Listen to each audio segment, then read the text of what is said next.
An executive named George Linder at Quadra Medical Corporation, who made his fortune selling high-tech lightweight wheelchairs, read a little-known novel by a little-known author, Richard Bachman.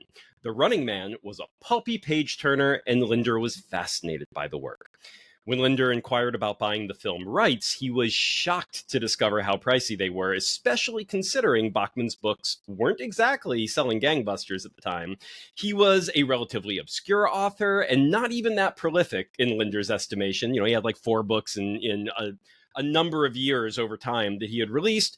Still, he forged ahead and made a deal for a $20,000 upfront option for the most part, plus an additional $100,000 if he could actually get the movie into production. So for those of you not familiar with the film industry, that initial upfront payment is an option. $20,000 for an option, that is a lot, actually. Don't expect your anything to go for $20,000. That's why he was so shocked. He's like, I'm sorry, how much do you want just to option? And usually an option comes with an expiration date. Like you have a year, you have 2 years, you have 3 years, however long they're going to give you to try and get the film into production. And the rights revert. You give them that. And the reason the payment is so small is once that timeline is up, if it's not in production, the rights revert. And that's money you just spent giving it the try. And you have exclusive rights to try it for that limited amount of time. Then if the movie goes into production, and if it goes into production now, you've probably got financiers. And so you have like a production company, maybe you have a studio behind you, and you have to tell the studio that they're paying $100,000 if they decide to put this into production. So on that note, it was a massive chunk of change for a guy whose previous business ventures included lightweight bicycles and high-tech wheelchairs, but he truly believed The Running Man was his ticket to Hollywood, so he took the gamble. Now, Linder, a complete novice in the movie-making business, enlisted the help of 2 friends and wrote a screenplay adaptation of the novel over the course of 9 months.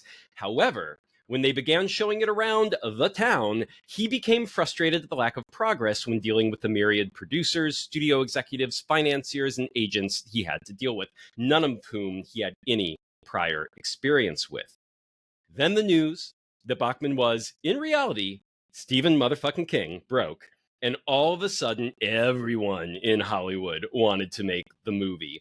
A stunned Linder, here's the fun part of this story, finally realized why he had been forced to pay such a pretty penny for the rights, and he likened the experience to finding a Rembrandt masterpiece in a Kmart.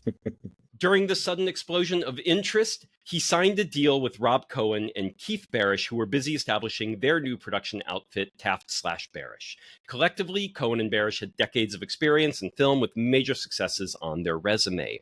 Originally, Cohen was baffled by the seemingly lousy deal that Linder had negotiated with a rather unsuccessful Bachman for a book that only had 100K copies in print. This is where he couldn't get it moved because he had to go to these producers, these studios, whether it's a production company producer or studios, and he had to say, hey, you have to give the author their agents and for the rights, you got to pay, like, give me my $20,000 back probably, and then pay this $100,000 if we put it into production. And of course, everyone's like, no, not for this book. We're not doing it. And then it was revealed that it was Stephen King. Yeah. Exactly. But once King's authorship was established, Cohen worked off the assumption that King's name would be used in the advertising of the movie, which was the exact opposite of what would actually happen. Now, next up, rewriting Linder's atrocious script, which was not so graciously dubbed, quote unquote, amateurish. I've never read the script, so I'm going off of what everyone says it was. Although now I want to read it. I'm notorious for this, actually. I know. We got to go maybe dig it up, right? I may dig this one up. Yeah. Yeah. But it was overhauled entirely by future diehard scribe Stephen E. D'Souza, the man also responsible for scripting successes like Commando. He was actually coming right off of Commando when coming into The Running Man, 48 Hours, and my personal favorite, it's a masterpiece. I don't give a shit what anyone else says. 1994's Street Fighter. His true masterpiece. Yeah, fight me. Pun intended. That movie is...